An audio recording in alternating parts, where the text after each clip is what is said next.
आदिती तटकरे बोलतायत, आपण थेट तिथे जाऊयात. कॅम्प आम्हाला उपलब्ध व्हावा यासाठी, कायमस्वरूपी बेस कॅम्प उपलब्ध व्हावा यासाठी प्रस्ताव पाठवला होता. आम्ही मुख्यमंत्री महोदयांकडे सुद्धा या संदर्भामध्ये विनंती केली होती. त्यामुळे हा जो प्रस्ताव आहे या संदर्भातला पाठपुरावा NDRFची टीम त्यांचा बेस कॅम्प कायमस्वरूपी महाडमध्ये असावा, जेणेकरून कोकणामध्ये लगतचा रत्नागिरी जिल्हा असेल किंवा रायगड जिल्हा कुठेही आपत्ती झाली तर त्वरित जे रेस्क्यू ऑपरेशन आहे यासाठी तिथे मोठी मदत मिळेल. आम्ही आज मुख्यमंत्री महोदयांकडे ज्या वेळेला ते दौऱ्यावर आलेले होते रायगड जिल्ह्यामध्ये तळीये गावात, त्यावेळेला विनंती केली की कदाचित NDRFची टीम किंवा त्यांचा बेस कॅम्प जर उपलब्ध होण्यासाठी विलंब लागत असेल तर राज्य शासनाचा जो SDRFची टीम आहे त्यांचा तरी बेस कॅम्प आम्हाला त्या ठिकाणी उपलब्ध व्हावा आणि त्या संदर्भामध्ये सकारात्मक प्रतिसाद त्यांनी दिलेला आहे. त्यानुसार निश्चितच आम्हाला महाडमध्ये आम्ही जी एक जागा आयडेंटिफाय केलेली आहे तिथे कायमस्वरूपी बेस कॅम्प उपलब्ध होईल, जेणेकरून तळीये असेल किंवा इतर पोलादपूर असेल, खेड असेल, इथे ज्या दुर्घटना घडल्या त्यावेळेला प्रथम जे काही रेस्क्यू ऑपरेशन करावं लागतं त्यासाठी कुठलाही विलंब होणार नाही. त्यांची मागणी आहे की गावाच्या जवळच पुनर्वसन व्हावं, त्यांनी एक जागा सुद्धा निश्चित केल्याचं समजतंय. एक आहे की ज्या वेळेला पुनर्वसनाबाबतचे विषय असतात त्यावेळेला त्या ग्रामस्थांसोबत त्या संदर्भातली सविस्तर चर्चा करणं, कारण पुनर्वसनाच्या बाबत कुठल्याही पद्धतीचं त्यांच्यावर जोर जबरदस्ती न करता त्यांना अपेक्षित असेल अशा पद्धतीनं पुनर्वसन व्हावं तरच त्यांची मानसिकता पुनर्वसित होण्याची होईल.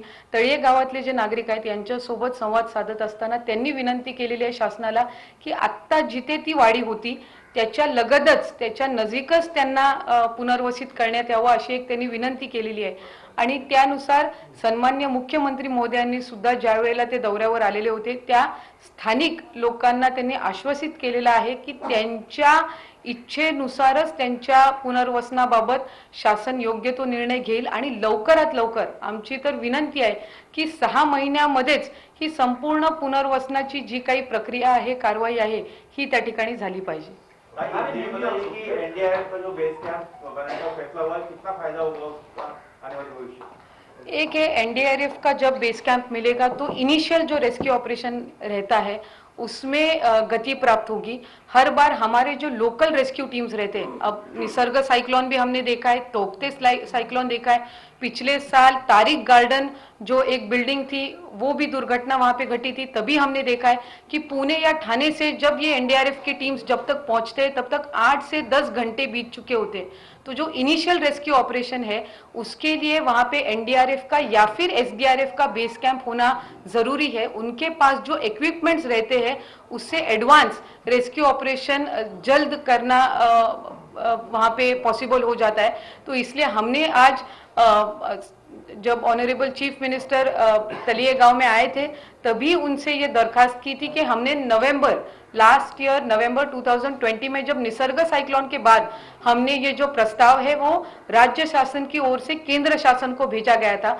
उस पे अभी भी रिप्लाई आना बाकी है, लेकिन अगर उसमें थोड़ा विलंब होने वाला होगा तो हमें स्टेट की जो SDRF टीम रहती है उनका तो बेस कैंप हमें वहां पे मिलना चाहिए ताकि रेस्क्यू ऑपरेशंस हम जल्द से जल्द वहां पे, अगर यहाँ पे नेचुरल कैलामिटीज होती है तो वो करने में ज्यादा से ज्यादा मदद मिलती है. महाड़ में जो कैंप बनाने की कुछ मंजूरी दी है? महाड़ में हमने एक जगह वहां पे आइडेंटिफाई की है. जो महाड़ ये जगह क्यों आइडेंटिफाई की है, क्योंकि रायगढ़ और रत्नागिरी दोनों के बीच में ये तालुका है, so that it is convenient दोनों भी जिलों के लिए, सॉरी, ये थोड़ा एक कन्वीनियंट हो जाता है. अगर खेड़ में जैसे हमने देखा कि खेड़ में भी लैंडस्लाइड हुआ और महाड़ में तलिये में भी लैंडस्लाइड हुआ, अगर ये बेस कैंप हमें महाड़ में उपलब्ध होता है तो जो रायगढ़ के साथ रत्नागिरी और सिंधुदुर्ग तीनों भी जिले के लिए ये फायदेमंद हो सकता है. कितना बड़ा ये बेस कैंप होगा?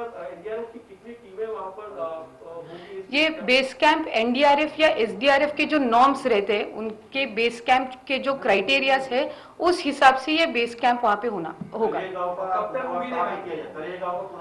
उनकी ये दरखास्त है कि गांव के नजीक, अभी जहां पर वो गांव था उसके नजीक ही उनका जो रिहैबिलिटेशन है वो करवाए, ऐसी उन्होंने दरखास्त जब honourable chief minister Uddhav ji Thackeray साहब आए थे, उनके साथ जब उन्होंने बातचीत की, तब उनकी ये विनती थी कि उसके नज़दीक ही कहीं पे उनका पुनर्वसन किया जाए। एनडीआरएफ का कैंप कब तक बनने की उम्मीद है? एक है कि एनडीआरएफ का जो प्रस्ताव है वो हमने पिछले साल भेज दिया है।